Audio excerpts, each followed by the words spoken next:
So another video, quick pasilip guys. So almost mga 9 to 10 minutes lang ito pag-uusap. So simpleng basic lang na pointers na pwede kong maibahagi sa inyo sa araw na ito. So dito natin makikita guys yung flat surface kung mano-mano na ititest natin kung bingkong ba siya o piso. So mostly nangyayari ito sa mga nag-overheat na engine. So paano yung nag-top overhaul ka lang, tulad sa akin may leg ako mag-top overhaul. Pero may mga pointers dyan guys na sikreto. Ngayon ibubulgar ko sa inyo, ihayag ko sa inyo kung paano natin malalaman sa mga, especially sa mga baguhang mekaniko, kung ano yung mga pointers na dapat yung malaman kag once na nag top overhaul tayo, para hindi ka na mag-undergo ng engine pull out. Okay? So tara, okay, nasa block na tayo guys. So ngayon tingnan nyo mabuti, makintab yung liner, maganda yung surface, pero susukatin talaga yan dapat ang engine surface para malaman natin kung bingkong ba o hindi lang yung liner. Okay, so ano bang gagamitin natin mga tools dyan? So kailangan natin ng ruler na bakal o plate, o mas maganda yung pantay talaga na surface na meron kayong tools tulad itong ginagamit ko ngayon. Yan na ipapakita ko sa inyo kung paano gagawin. Okay, so kailangan meron kayong mga special tools na ganito para hindi kayo mahirapan kung anong dapat yung gawin. Okay, so meron kayong idea o pointers to basic guys. So 1,000 to 2,000 of an inch, so halos manipis pa ito sa papel o kasing nipis ng papel. So ito yung gagamitin nating tester para malaman natin yung cylinder head o yung engine block kung bingkong ba o may piso, para iwas sa overheat. Okay, hindi mo makikita yung bingkong o piso. Okay, so kailangan mo siyang as a newly chip mechanic o mechanic, so kailangan mo siyang idaan sa test para yung flat surface makuha mo yung tamang paraan ng pag-test manually. Okay, sa engine block at sa cylinder head. Okay, kasi minsan dito guys nagkakaroon dito ng bending o yung piso.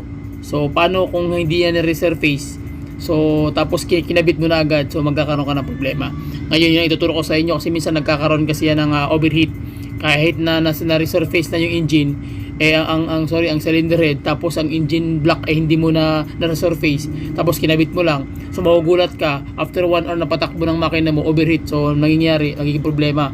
So back job guys.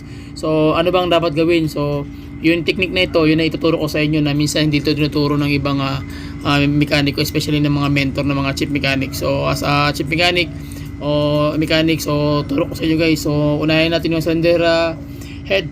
So tara, samahan niyo ako, gamit tayo ng technique. So let's go guys. Ang turo ko sa inyo paano yung so may ruler kayong ganito. Itong ruler na to gamitin nyo, kailangan pantay yung dulo. To kailangan pantay to. Yan, baka lang kailangan na metal sheet, kahit anong klaseng brand, basta pantay itong lips. Yan, yung gagamit kayo ng pinakamanipis na gauge. Yan. So hindi siya pinakamanipis, so mga 0.02 o 0.001 kung meron pa. So gagawin nyo, ipapantay nyo. Okay, ilapit mo konti dito may tira sa may gilid na yan. So kailangan yan kailangan dito lisa siya ng konti, hindi makaporma. So yan, so kailangan ito hindi umasok. Yan o, tutukan mo to, itong tutusok ko. Yan, ito naman kabila.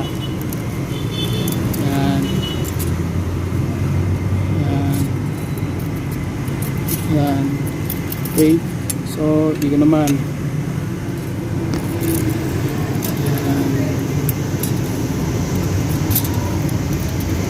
Kasi kung meron siyang bingkong siya o may piso siya, ibig sabihin na hindi siya straight.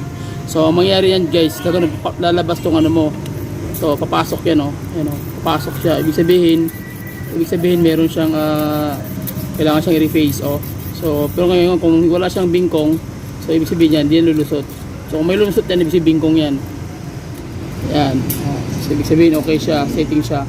So gitna naman, ganun din. Okay, wala. Yan. Tapos dito naman sa gilid. So yan, tingnan natin. So wala siya guys. Wala. So ibig sabihin okay siya. Ngayon pag ano naman, forma.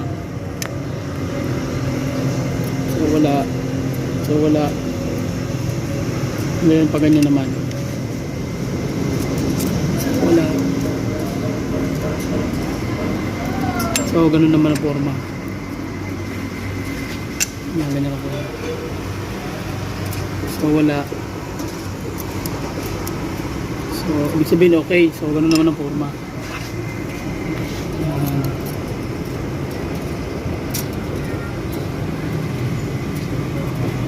Okay. So ito, dumaan na ito ng machine shop na reface na namin to. So pag magtatanggal kayo ng head, kailangan bago nyo ikabit, kailangan i-level nyo muna yan na pantayan. Kasi kung hindi yan pantay, problema kayo, mag-overheat na naman yung engine. So yun ang technique guys. Unang-una, iganyan mo. Dito naman, tapos sa kabila. Tapos ganon, cross. Tapos ganyan. Tapos ganon. Tapos balik uli. So yun lang ang pag-atis ng head. So okay. Okay, so ipakita ko muna sa inyo kung ano yung ginawa natin kanina. So kung meron kayong pattern, mas maganda yung meron kayong pattern. Kung makikita nyo rito, cross section yan, left and right, and then up and down. So pwede ka rin na damihan mo yung cross section mo na pag-test para mas accurate talaga yung tira mo. Okay, so yung ginamit natin is yung bakal yun na maganda yung age, pantay talaga siya. So pwede kang bumili niya kahit saan, basta kailangan accurate. So kailangan alam mo yung tools na ginagamit mo para sureball talaga na hindi ka magkakamali. Kung maaari, bili mo talaga yung mga special tools na yan guys, importante yan. And then yung failure gauge, mga 1,000 to 2,000 1,000 of an inch, yun ang dapat mong gagawin panukat. Bakit? Dahil yun ang pinakamanipis na bagay na kayang dumaan yung hangin, pero once malagyan mo na ng ng cylinder gasket, yung clearance na yun, hindi na kayang makapasok yung dun guys, yung compression. Except lang kung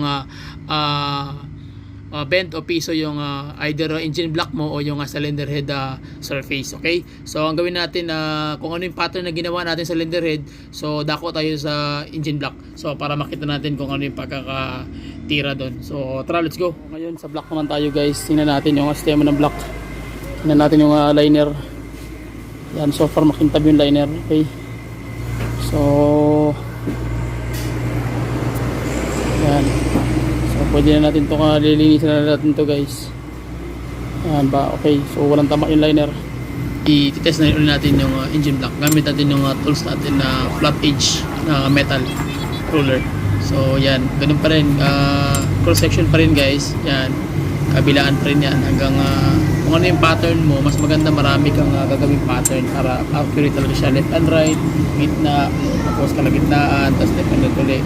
So ayan naman forma guys. So ganun pa rin, kailangan pantay ito. Yan, kailangan pantay yan. Tingnan nyo, halos wala siyang wala siyang baloktot. So kung may baloktot yan, problema yan, di ba? So okay, gawin natin una, dito tayo maglalagay. So pinakamanipis na filler gauge, almost 0.02 na to o 0.01.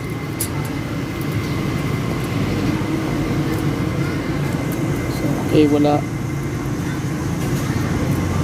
Wala.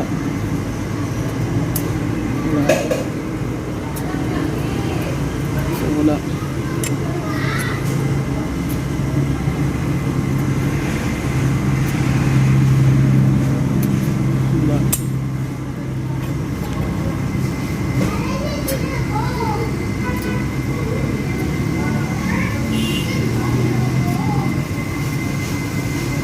Kailangan ang pagkakadiin nyo, malakas lang yung pagkakadiin, diin na diin talaga, kasi kung hindi yan madiin, luluwag yan ano yan mangyayari, lulusot siya pag hindi nyo nahigpit, kailangan diin talaga yan.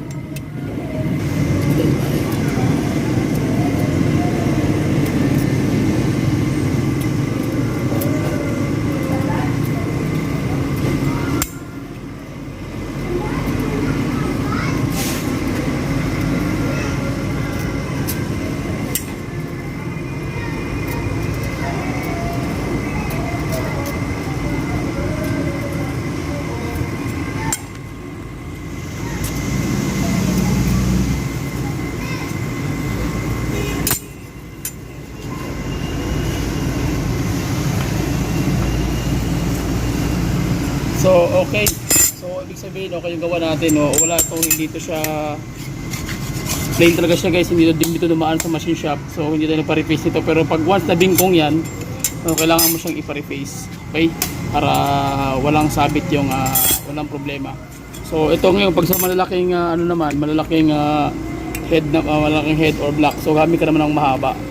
So ganun pa rin, kailangan straight. Itong ano na to, edge, kailangan straight. So bakal pa rin. Oh. Kailangan bakal pa rin yung na dapat gamitin, na kailangan steel talaga yan, para accurate, para pag once na sinukat natin sure ball talaga. Okay, lapat na lapat. So okay, hanggang dito lang guys. So maraming salamat. Bye bye and God bless. Please subscribe. Thank you. Bye bye. Okay.